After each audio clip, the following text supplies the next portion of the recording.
Hey, this next episode of the Tradepreneur Show, we're going to talk technique and strategy that you can implement to change the game in your favor.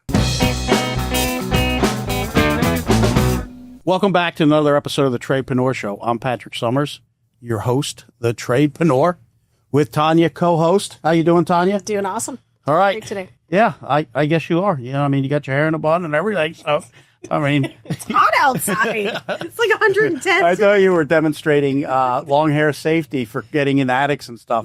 Yeah, well, that too. So we did an episode. The last episode was on, the importance of follow-up and some of the statistics that we went over on follow-up, which I have right here, still in my notes. And I even have notes on my iPhone this time because this stuff is so important. I really want to give the right data and not just say a lot or many, because data speaks volumes. And like one of my favorite sayings that I have regarding data, and I can't recall who I said it to, so whoever shared it with me, let me know, I'll give you the credit. And it was in relationship to marketing. And it was, in God we trust, everyone else must bring data, right? And I love it because data is the truth. Data is taking what has happened, what we know has happened, and creating like the blueprint of results, essentially. Might not be the most scientific term, but you get what I'm talking about. So just to recap, some of these notes here, I'm not going to go through them all. You can check out the previous episode for that. But 80% of sales require 5 follow-ups after the initial quote or contact. 44% of salespeople give up after just 1 follow-up, right? In HVAC and plumbing, the average homeowner gets 2 to 3 quotes. But the company that follows up first and consistently is up to 80% more likely to win the job. And as we discussed, that came from an Angie/Home Advisor behavioral study that they did based on data, right? 78% of buyers choose the company that responds first. 50% of buyers go with the vendor that stays in contact consistently throughout the decision-making process. Only 2% of sales happen on the first contact. That means 98% are left on the table if you don't follow up. Yeah. So, I believe it. With that, what we want to discuss is, what is follow-up? How do you follow up? Because, look, a lot of people could think that it's just, I'm going to call, right? And, okay, that's one form of follow-up. But it's not just calling. It has to be meaningful, and it has to be impactful. And you have to remember service before sales, right? Your intent has to be to serve. And if you want a great book on that, The Go-Giver Sells More. Great book. And if you put service first, you'll get more sales, right? So your follow-up can't just be like, hey, have you made a decision? Do you want to buy? Hey, can we come tomorrow? Whatever it is. It's got to be meaningful. So first lesson is sales follow-up has to be a meaningful follow-up. It just can't be asking if they made the decision. You're there to help. You're there to serve. You're there to guide. So one of the things, well, you know this from me, is when do I tell people they need to do their first follow-up? It needs to be the same day that they're running the call. Like maybe an hour or two later. Yeah. Right away. And I get people all the time. I said, okay, when are you going to follow up? Oh, they want me to follow up in 3 days. Yeah. Like doesn't 3 matter days? what they want you to do.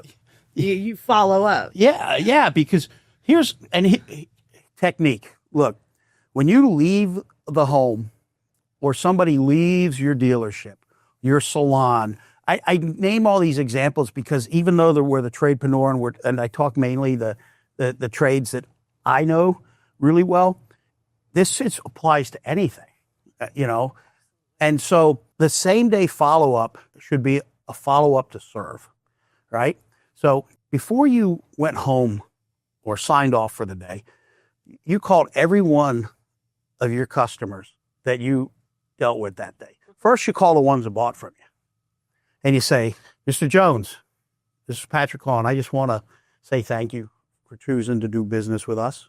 You've made a good investment because you're not just investing in general air conditioning and plumbing.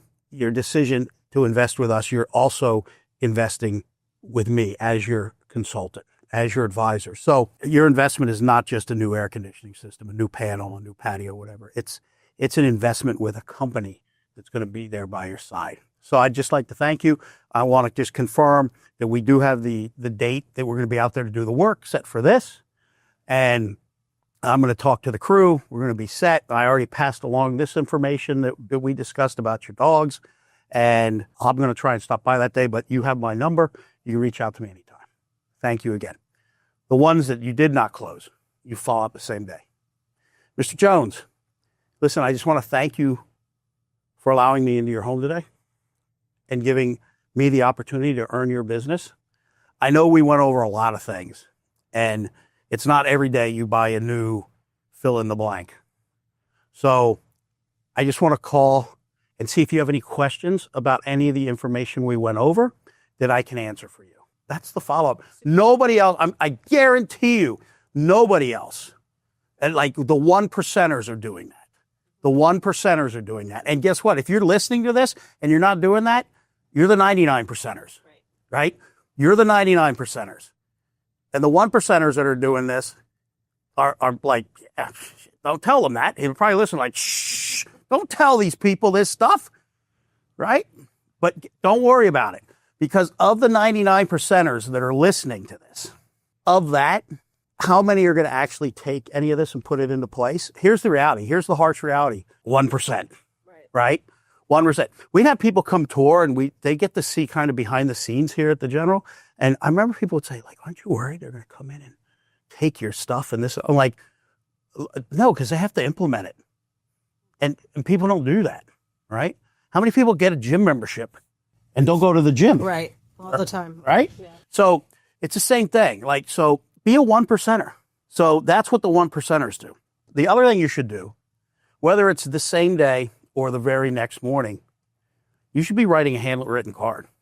You should be writing a handwritten card to anybody who bought from you, and you should be writing a handwritten card to anybody that hasn't bought from you yet, right? Because handwritten cards, people don't do anymore. They just don't do it. I mean, the reality is handwritten. Thank you for choosing to do business with us. Whatever. I love meeting Muffin, right? Your cat or whatever. Or thank you for allowing me into your home. It was a pleasure being able to speak with you and see if we could be a right fit for you. If you really want to impress people, when they finally say, no, I'm not going with you, I went with Bubba's Home Services, send them a thank you card. Send them a thank you card. Once somebody goes with somebody else, guess what? They stop the conversation, right? Oh, they went with Bubba, right? And why? Whoever they went with, Bubba, do they do other services? Why do you want to stop that relationship? Because when Bubba's fishing on the weekend or at the river or, you know, whatever, Disneyland, whatever they do, right? They're going to call your company. And now you can come back into the picture. And you don't have to say it because they're going to be thinking it like, you kind of told me this was going to happen. That's why I should have gone with you. No. Well, we've had it where we have had clients call back and say, you know what, I should have gone with you guys. This is something I should have done. Yep. And because we did do the follow-up, but we didn't say thank you anyway and follow back up. There you go. It's like for calling. Because people want to feel that they matter, that they're not just another transaction, especially when someone's going to invest the level of money that it requires to get a lot of these services done, right? Right. And it's a long term. Like if you're investing in a new roof, a pool, HVAC system, whatever it is, like that's going to be with you for a long time. That decision and those consequences, those outcomes, those benefits, whatever direction it takes, it's going to be with you for a long time. So the relationship really, really, truly matters. So with that, you should be following up every day to some extent, right? Though it doesn't have to be crazy, right? So if you made a phone call, that's day one. You did a thank you card, that's day two. That's going to hit on day three or something like that. You know, you're going to get to a point where they either did make a decision or are going to tell you they made a decision, they went with someone else. And if you're following up, they might be more apt to tell you why. Right? Wouldn't it be great to know what was the deciding factor? What did I miss? What weren't we offering? And with your follow-up, now you're proving the things that you say when you're sitting at the kitchen table about being there and service after the sale and all of those type of things. You're proving it through your follow-up. Or the other company who's sitting at the table saying, oh yeah, we do that. And they're saying, oh, they're doing the same thing you are. You're just more expensive. Are they? Because are they following up? Are they reaching out to you like this? If they're not following up, especially after they went with you, what's the follow-up going to be like, a year from now? So follow-up is critical. I will tell you, there's some creative things you can do for follow-up. It doesn't always have to be a phone call. Texts work really well as well. And some people may prefer you to text. That doesn't mean you don't call them too. So if you make that initial phone call, right, and they don't answer, they probably are choosing not to answer. Right. Send them a text. Because I think I read somewhere like 99% of text messages get read. Right? Now, the problem with text messages is they scroll. So you might read it and be like, I'll get back to that. And then you lose it, you forget it, and you're like searching all over for it. So email, text, phone call. All three work perfect. You should use all three because, day 3, you just send an email. Hey, Mr. Jones. Now, if you're doing it from a point of service, it's not a bad thing. I have somebody following up with me right now, and they're actually doing a really good job of following up, but it's becoming annoying because all they're trying to do is decide if I made a decision, what direction I went. Right. Right? It's not like, hey, here's what, Patrick, let me ask you a question. You haven't made a decision yet. Can I ask why? Sure, you can ask why. Then I'll tell them. And then they can either see if they can figure something out or not. Is it me? Is it the price? Is it the product?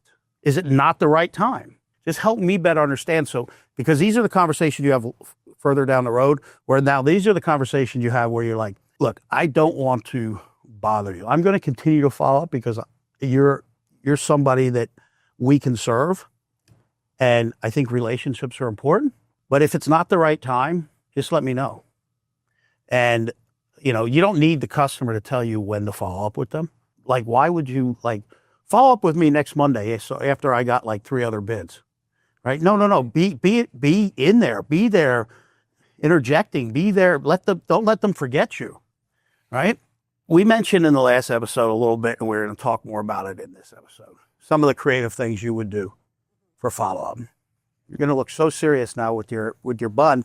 Why don't you now explain some of the things that you would do? So some things I would do, even just walking outside in their door, I would leave notes on and leave them some things behind. Like if you have swag or whatever for the company, I put it in their mailbox and have a thank you card that I would put in their mailbox for them to find in the year.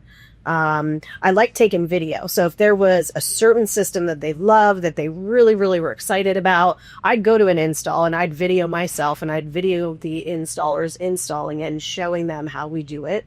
So those were some things. We also have a training facility and our clients love that. That was something I always talked about, is how we train. It's really important for the day that they put their system in.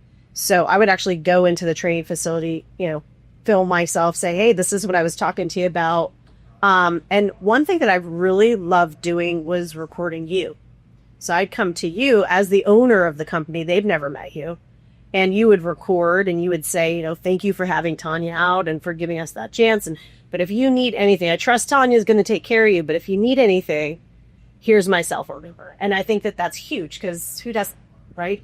Yeah. Well, and so that's just that's a creative way everybody can utilize. If somebody's sending me a video, right, I'm checking it out what it is, right? I'm like, oh, huh.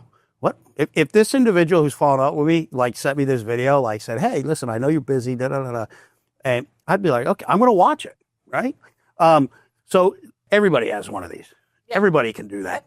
And it's just a creative thing to do that the 1%ers are doing, not the 99%ers. And look, I had a sales professional who listens to the show, and a couple of years ago, it was time to renew a contract, and we were discussing it and what were we going to do and so on and so forth. And I said, look, let me go home.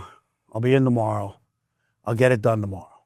I'm going to move forward. I want to move forward, but I'm going to get it done tomorrow. Well, that's to this guy, because he's a professional, that's almost a stall. Right. Right. And it's not a sale. It's not a commitment.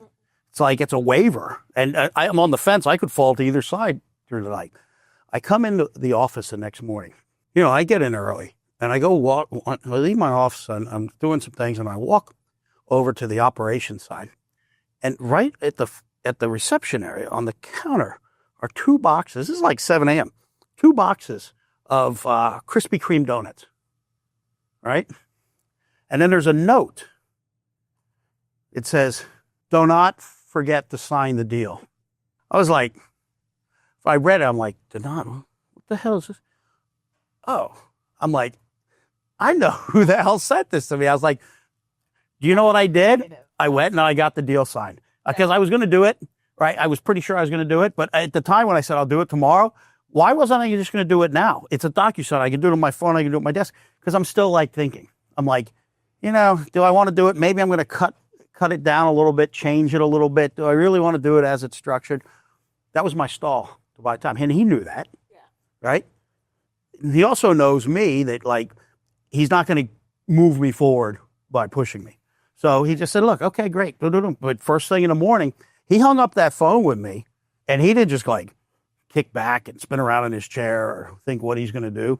He got on the phone to the Krispy Kreme, and he had to get them to not, I need you to get Krispy Kreme donuts, have them delivered at 7 a.m., and I need you to write this note for me. And this is what I need you to say, right?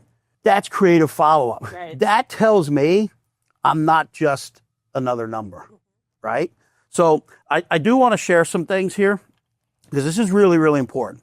And some of you know, back in the day, a long time ago, I sold cars. And some of the stuff, so there's a guy, his name's Joe Girard, right? And he set a world record for car sales. I think his number was like 13,000, something like that, cars. And in 1 year, I think he sold like 14,000. And he's written some books. He was in the 60s and 70s. So there's I've read about this guy and stuff through the years. And I remember one of the things that they said he did was every single customer, he wrote them a handwritten card every single month. So every month they're getting a handwritten card from him. Now, keep in mind, that was before email. That was before text message, right? That was Ma Bell, the rotary phones and stuff like that. But some of the interesting information on this is his strategy, old school hustle, follow-up calls, and thank you cards, up to 13 per year to every prospect and customer. So I'm guessing maybe that was one a month and a birthday or a holiday maybe, right? Yeah. Treating every customer like gold, relentless work ethic, and personal connection. So he was famous for sending a handwritten greeting card to every customer every single month. Wasn't just thank you cards once after the sale. It was an ongoing drip of monthly cards all year long to every client, prospect, referral, and even people he just met. We're talking 12 handwritten cards a year per person. Over 13,000 customers in total. Right? Now, obviously, he had help doing that back then, right? But it was old school CRM. And I was thinking about that because Lennox did this big study, this huge study on sales and all different stuff, consumer research, everything, right? It's really fascinating. I think it's pretty well protected, but they'll share bits and pieces of it. And one of the things that came out of that study is like your ideal customer for like HVAC, and because they're an HVAC company, manufacturer. So their data was specifically around HVAC. Now, the data is going to apply anywhere. And I'm going to share something that's really, keep in mind, it was 13 and 12, so I'm guessing 12 on a holiday, right? Mm-hmm. Every single month, a meaningful touch point, card, handwritten card, whatever. In this study, Lennox did, and I wish I remembered the name of the study, but anyway, I think they did it, I don't know. I want to say 6 years ago, maybe longer, but time flies so fast. They found that your ideal customer, HVAC customer that buys the high efficiency system, buys the high efficiency top end filtration, that has your club membership, right? That does all of the things that you want the customer to do, right? The ideal customer that's loyal to you, that refers you, all of those things, wanted 13 meaningful contacts per year, right? Now, what is a meaningful contact? A meaningful contact is the birthday card, a handwritten card, an email. Hey, I just want to let you know that your system is coming up due for maintenance. I know it's been X amount of months since we installed for you, right? If you didn't get them to do business with you, hey, I just wanted to follow up, see how everything's going. I know you went with, so and so. I hope everything's working out. And you never say anything bad about the competition, right? You say, I hope everything's working out. And it's a great relationship. Just want you to know, thinking of you. And if there's anything I can ever do for you, let me know. And there's some old school salespeople. And when you talk to them, because when you're done on the phone with them, they always say this before they hang up. And I know several of them. And this is if I call them. I could call them for help or a question on something. Hey, Patrick, is there anything else I can do for you today? Right? And I'm like, what? I called you for right? And so it's that old school stuff and it matters. Right. And so, look, I always say if you change the medium, you do not change the behavior, right? So if you're bad at taking notes on paper, getting an iPad is not going to make you better at taking notes. Right? And it might be now you hit the little button and the AI records your notes and summarize it for you. Still doesn't mean you're going to be good at doing that. Right? So it's the behavior that matters. And so we might change the ways and methods that we use to follow up because of technology, but it doesn't change the behavior and the psychology of what people want. So I just find it fascinating, 13 meaningful contacts. Now, I'm not saying you have to go out and start writing handwritten cards to everybody, figure a way to have those meaningful contacts. And look, why do you want that contact? Why do you want to keep that going? So if somebody chose to do business with you, right? So we're starting to offer year-round holiday lighting, right? So if I'm a sales professional, now that that's something we're offering, I'm calling every one of our customers, say, Mrs. Jones, Patrick here. Look, I just want to share something with you. I'm going to email you some information on this. I'm just giving you a heads up. I just want to let you know. I want you to be one of the first to know. We're offering this amazing year-round permanent holiday lighting. I'll send you some information on it. I'm going to send you a video on it so you can see what it is, what it looks like. And I'm reaching out to you because with this being a brand new offering, we've got some real good specials going on. So I'm going to send the information to you. If you have any questions, feel free to reach out to me. I'll follow up with you after you've had some time to look at the information. You don't say, is it okay if I follow up with you? I'll follow up with you after you've had some time to look at the information. Listen, by the way, how's everything going with the system? Has the service department been out to get the system scheduled? Is there any issues, anything that I should know about that I can help you with? Well, yeah, this system. Okay, you know what? Let me take care of that. Or, no, everything's fine. Everything's perfect. You guys are fantastic. Fantastic. So anything else I can help you with before I go? No. Thank you. I look forward to getting the information. I'm doing that to every single customer I have. And guess what? The ones that didn't do business with us, I'm calling them. Mrs. Jones, hey, listen, I know you went with so-and-so for your new HVAC system. And look, if you're happy, I'm happy, right? But what I do want to let you know is we are starting to offer this permanent year-round holiday lighting. And the company's been around for a long time. Great product, great warranties. I'm just going to send you some information on that. And if you have any questions, let me know. I'll follow up with you after you receive it. I just want to say thanks again for taking my call. You go, right? Now, if you ran that lead 6 months ago and they haven't heard from you since, they're going to be like, okay, yeah, buddy, see ya. But if you've been reaching out to them, keeping a follow-up going, keeping that relationship going, and look, there is no excuse not to. With technology today, automated, with social media, automated email services that are very affordable, the follow-up is just hypercritical, right? Listen, any final comments or things you want to add on the follow-up, things that you've done, advice, maybe something that didn't work? Have you ever done anything that just totally bombed? Yeah, I sent a plant to a client. I thought for sure I was going to get that sale. I followed up. I sent them a plant. There's some things that they had going on. It ended up not working, which is fine. I'm glad I still did it because I did it from the heart. And I think if I had to give anybody advice, it's just be authentic with what you're doing. do it because you want to do it. But do things that are different that nobody else is doing. Everybody's making a phone call. Everybody's texting. Like, send videos, send funny YouTubes even, and do it all. Like, you should have a plan. Don't wing it. Don't shotgun it. Create your own CRM. Like, everybody says, oh, I can't access that in the CRM or this or that. Look, if you're dependent on somebody else to track, you're going into somebody's home. Right. You know their address. You're having a conversation with them. Right. You're getting their phone number, even though it may or may not be visible to you in the CRM. Look, if that's what you're saying, then you're making excuses and you don't want to be a 1%er. Right? It's that simple. But if you want to be a 1%er, I'm telling you, the world needs more than just 1% of great professionals doing the job right and following up. So what I'm going to be having available to you on the website. So if you go to the Tradepreneurshow.com, I'm going to have some downloads. I've got other downloads and stuff that I make available. No cost, no obligation. But I'm going to have a follow-up plan. I'm going to map it out for like an initial sold, not sold.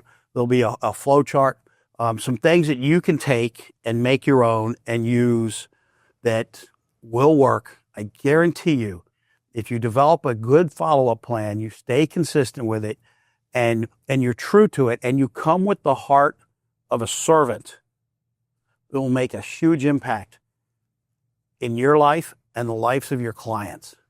With that said, we're going to wrap up another episode of the Tradepreneur Show with Tanya Priest. And listen, we've got a lot of people behind the scenes. We got an amazing editor, I think, because they make me look better than I am. Got an amazing camera and lighting and sound guy. And now he has a sidekick, his amazing wife, helping. And so I just want to say thank you to everybody that really helps makes this go. There's a lot to it. I had no idea what was involved in doing a podcast. And now that I'm 25 episodes in, I have a really good idea, and I'm just scratching the surface. And thank you to you, the viewers and the listeners, for your support. I really would appreciate liking this, sharing it, comments, feedback. Thank you very much.